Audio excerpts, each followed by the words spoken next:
Friday, and it's so nice of you to join us for this another Youth Month edition of Jamaica Magazine.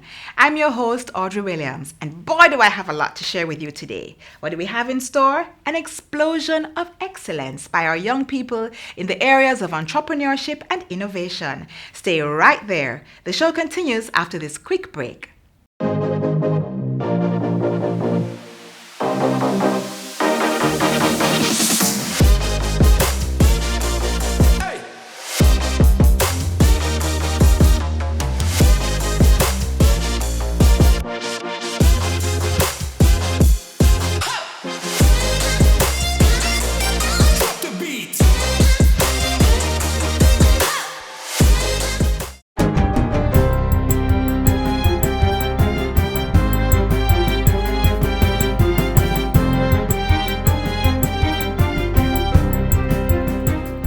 Good day, I'm Stephen McHugh, and this is your JIS News for Friday, November 13. The Ministry of Health and Wellness is working on increasing access to diabetes testing in an effort to minimize the number of deaths related to the illness.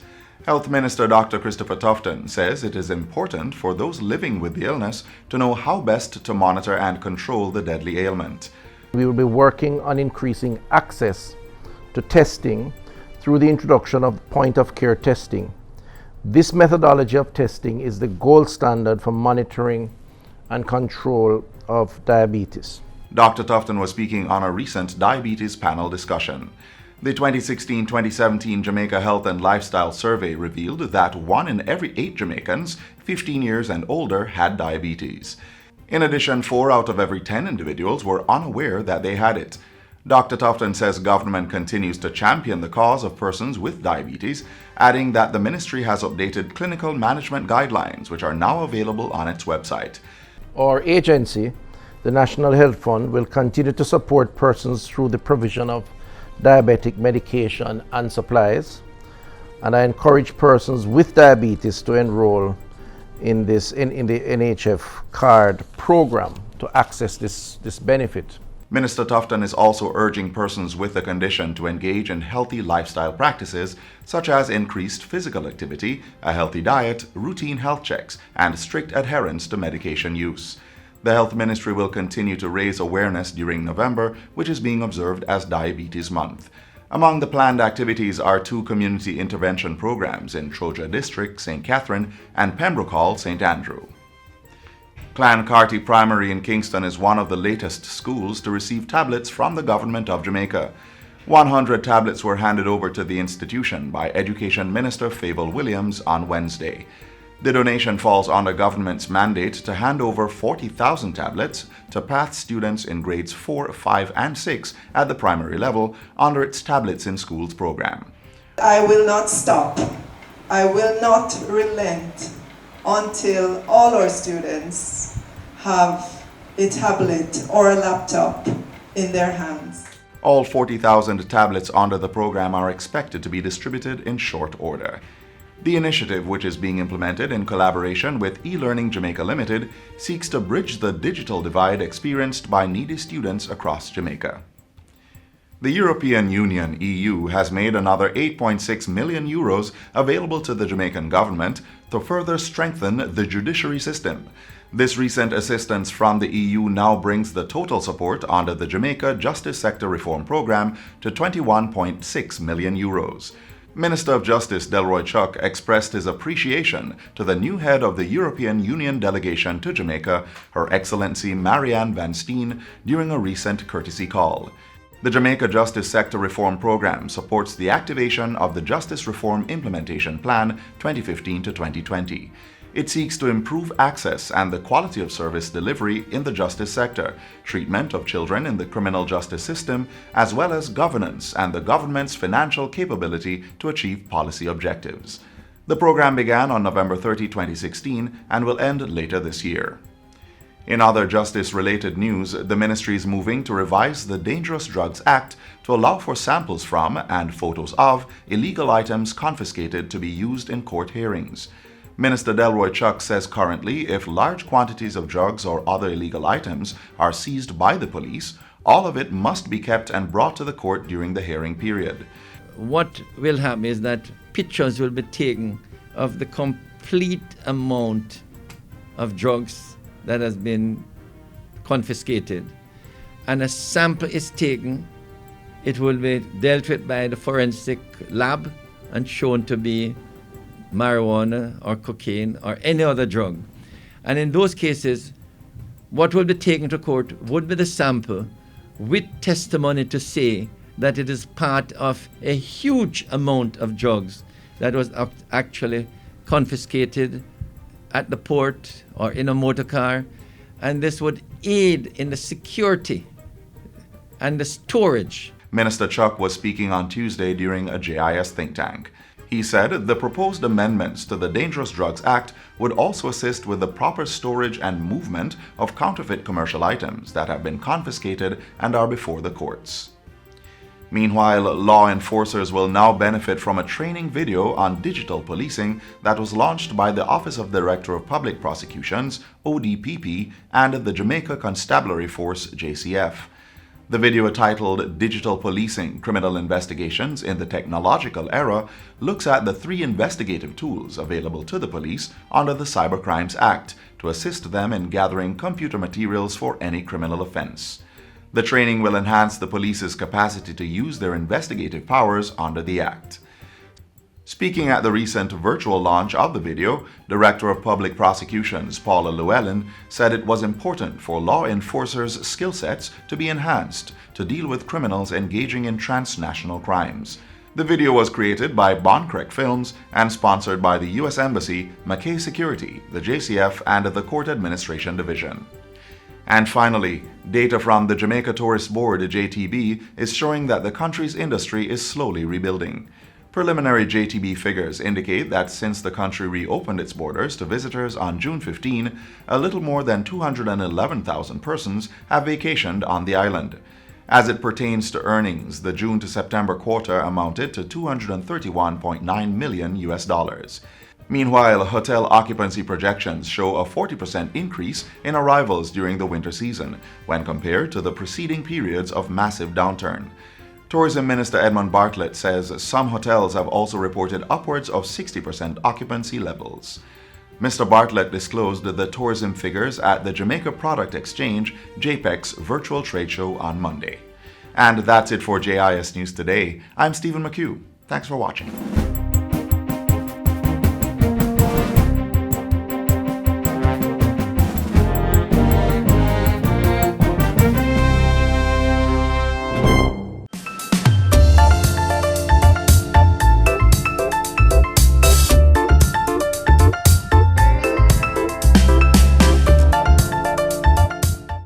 First up in our program today, we take a little road trip to the western part of the island. Our destination is the Herbert Morrison Technical High School in St. James to learn about 5 outstanding projects undertaken by creative members of the school's engineering club. Journey with us. All right, Anna Hugh, would you like to demonstrate how rains along a ridge?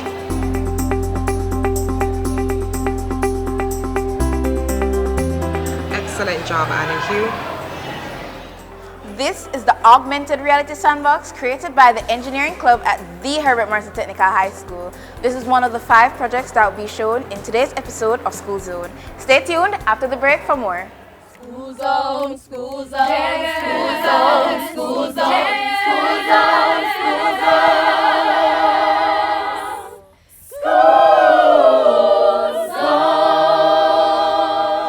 Welcome to another episode of School Zone. As you heard earlier, we're here at the Herbert Morrison Technical High School in St. James, where we're learning about a few projects by the engineering club. First up on the program is the Ar Sandbox.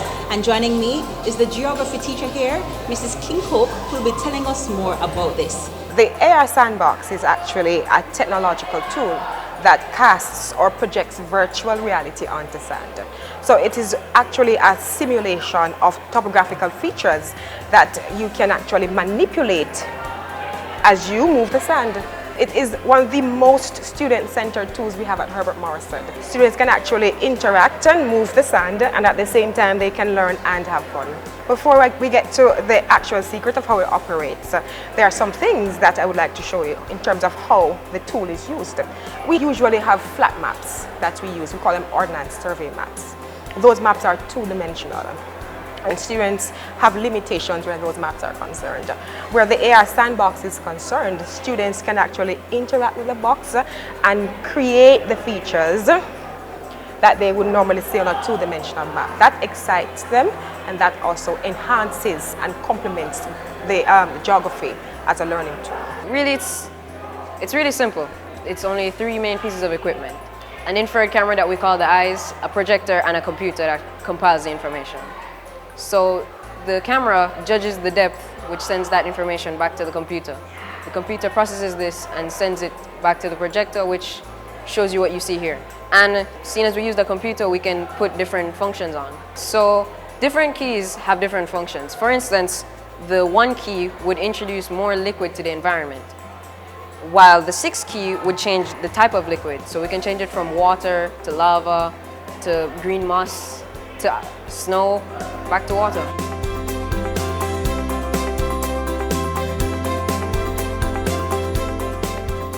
So Ms. Clark, here we have the Herbie go-kart. It was a project that was started a couple of years back by other students of the engineering club, but wasn't finished because of financial strains that they had. So I and others finished the go-kart as best as possible. As you can see here, we have here the gas pedal, which accelerates the vehicle, the cart, when we apply pressure on the pedal. Then we have the brake pedal, which is used to apply friction to the wheels, which slows down the cart. Then we have the steering, which steers either left or right. Now around here, we have the engine. This is a Honda GX 120 6.5 horsepower engine. And this kart is a dead axle go-kart, which means that it is run by only one wheel. Over here, we have the remote kill switch, which I programmed myself, which is used to turn off or turn on the cart from a remote distance. The kill switch is more like a safety device. As we're speaking about safety, here you can see we have our helmet, and safety always comes first. And I like to add that the main purpose of this go-kart is to help persons of the Herbert Morrison Technical High School to learn how to drive, so that when they leave high school they can have their driver's license. Mr. Cook? Hi, Ms. Clark. Thank you for having me. It's my ma'am. All right, so we're now at the buzzer system. And Mr. Cook, the president of the engineering club and teacher here, will be telling us more about this. This buzzer circuit here is no necessarily special buzzer circuit, but it has an additional feature. It has a referee here, basically, which basically indicates who buzzed first. So if Team Red buzzed first, that signal is sent to this circuit board, which turns on the red light. When the red light is turned on, it prevents the blue light to turn on, whether or not the blue team is pressing. So, Ms. Clark, we're going to give you a practical demonstration of how these circuit boards work. Team Blue, ready? Yes, sir. Team Red, ready? Yes, sir. Listen for me carefully. What is the capital of St. James? Obviously. Team Blue is up first. Team Blue. Yes, sir. Montego Bay. Montego Bay, York, Montego Bay is correct. So we decided that we wanted to make a board, and make a board that is futuristic, an upgrade from what we had before. We also made it on a next basis. As a teacher, I wanted to have students to do activities, creative activities, because there are times when the activities is boring in their view. So I wanted students to get a feel of what it's like to be on School Challenge Quiz in my class without being on School Challenge Quiz.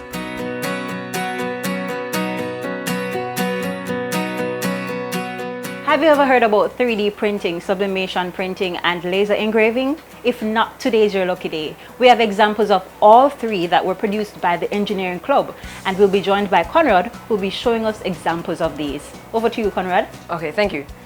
So here we have different products and items that were created in the laser engraver. So we have different keychains and necklaces, even little award plaques. These were all done in the laser engraver, which, as its name suggests, uses a laser to chip away at the materials put in, which is usually acrylic or Solitex.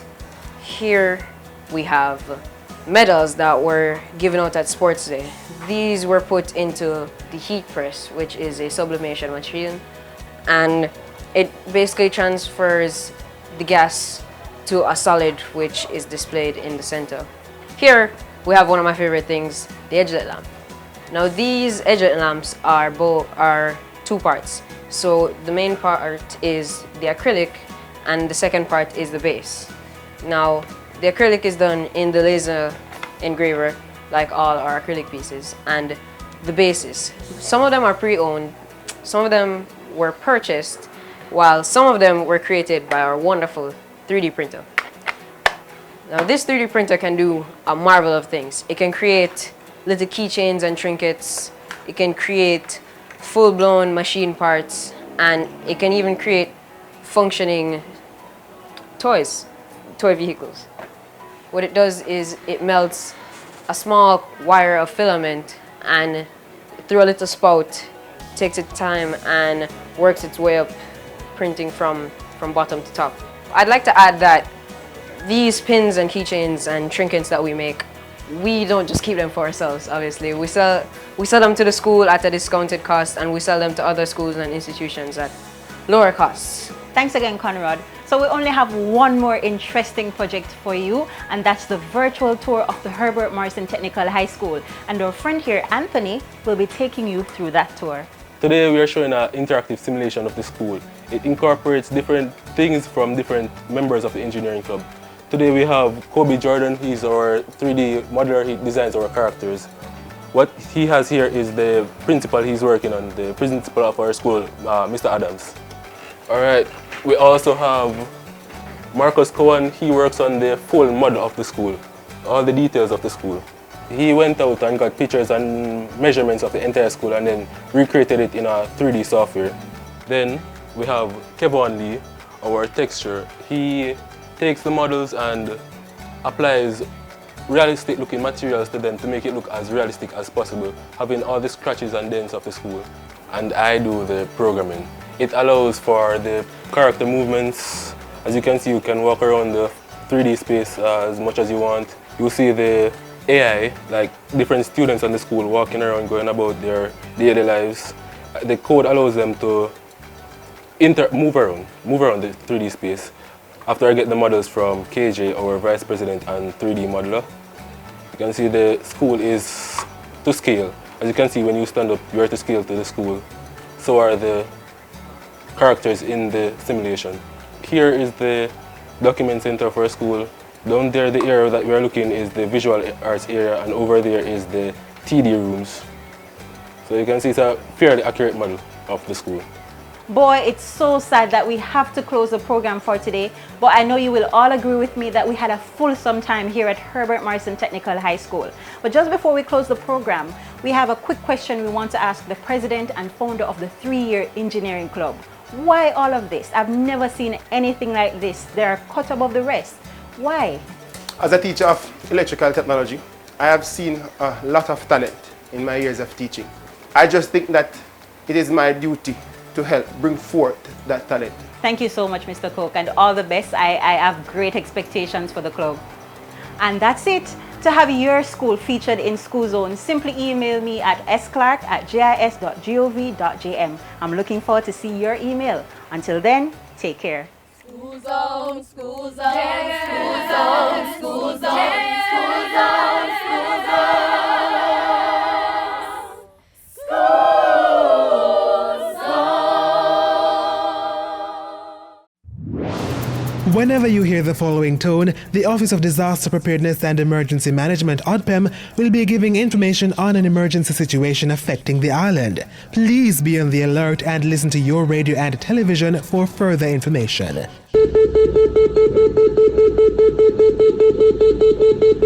This was a test of the emergency alert system, brought to you by ODPEM. Up next, we bring you some of the success stories coming out of the Prime Minister's Housing Opportunity Production and Employment HOPE program.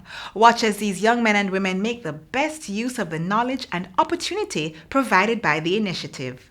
I was yearning for success so much that it brought me to the wrong road. I was actually incarcerated because of my actions. And that is where I got into sewing, because I had to do something to make up for the time and to keep myself active.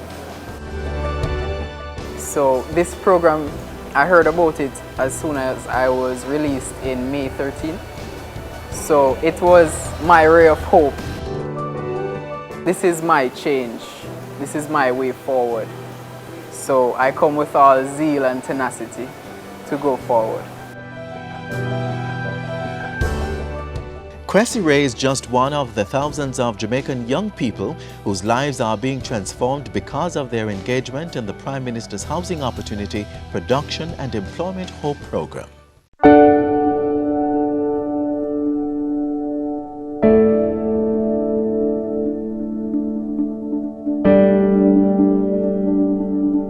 The HOPE program is about engaging with the youth of Jamaica in a meaningful way. To give them, so it is mainly a training and apprenticeship program, if I can summarize that in a nutshell. It involves engaging young persons through, firstly, values and attitudes, or what I call core skills training. Then it gets into a skills training, a very basic skills training, and then get them to serve as an apprentice for up to 1 year, honing the skills that they would have learned. And that is exactly the course taken by the Hope Garment Construction Corps at the Heart Trust NTA Garments Academy. The first phase was 2 weeks of what is called core skills training. Basically life skills training, different areas where they were taught life coping skills, punctuality, how to dress for work, how to manage their emotions, things like that. I deserve the best things that life has to offer. They were taken into the machine operating training, where the 100 were placed in 4 groups of 25 with 4 instructors learning to sew. The final phase will be going into production, where they will actually start making the shirts for the other persons. And you will see from the display we have over here that they're actually making shirts now.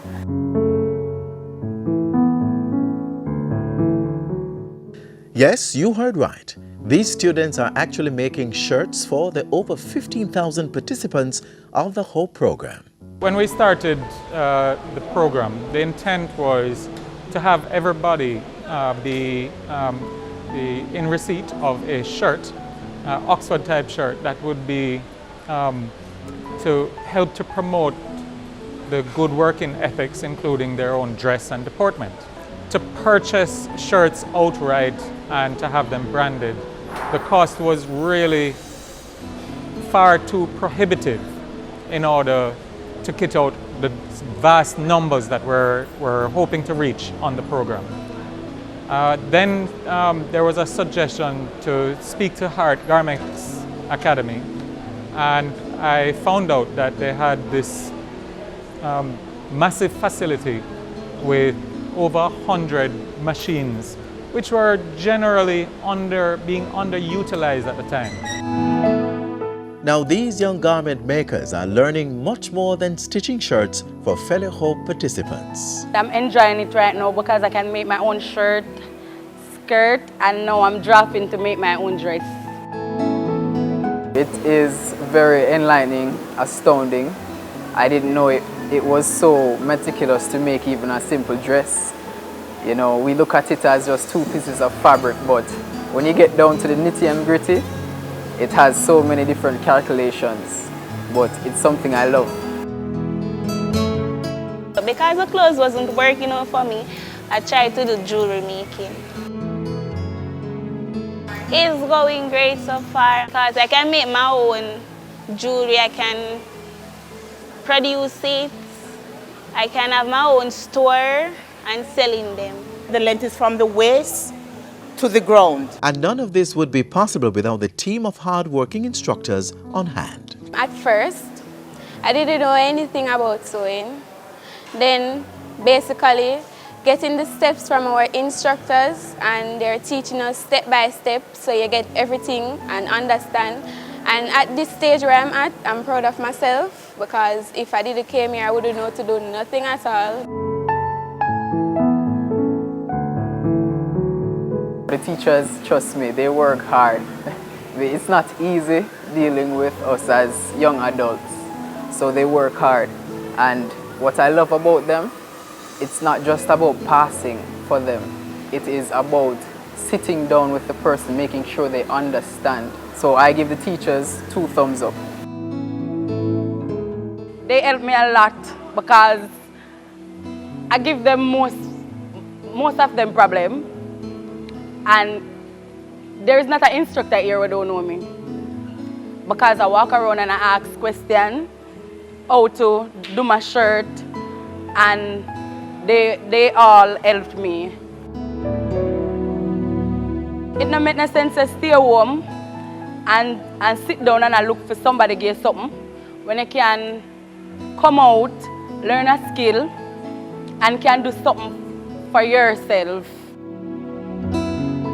It doesn't matter what background you're from or where you're from.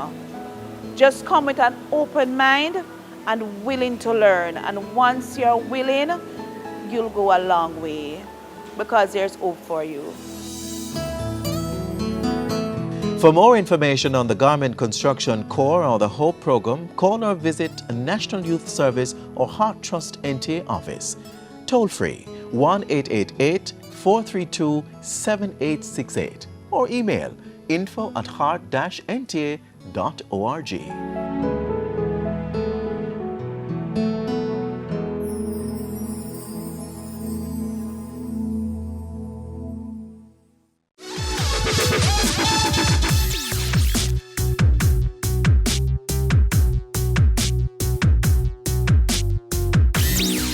The Ministry of Education has launched its Own Your Own Device incentive program. It aims to assist 36,000 needy students who are not on the program of advancement through health and education path. Families who earn $25,000 or less monthly will receive a $20,000 voucher to purchase a tablet or laptop. All they have to do is apply. They can apply through the website oyod.educate.gov.jm or via a manual numbered application form available from their respective Member of Parliament or the Education Ministry's regional offices. The application period runs from November 17 to December 4.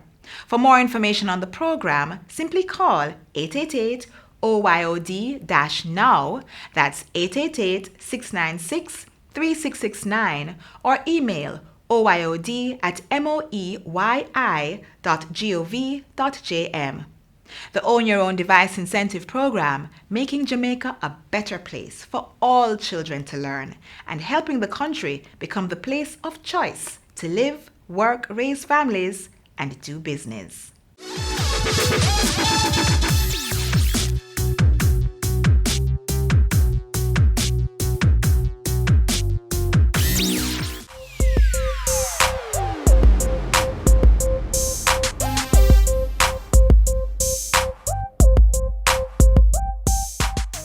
Unfortunately, we've come to the end of today's Youthful Jamaica Magazine. But remember, you can re-watch our show on our website, jis.gov.jm, or at the JIS YouTube channel. You may also send us a tweet at JIS News or email us at jamaicamagazine@jis.gov.jm with your feedback, comments, and questions. I'm Audrey. Until next time, walk good.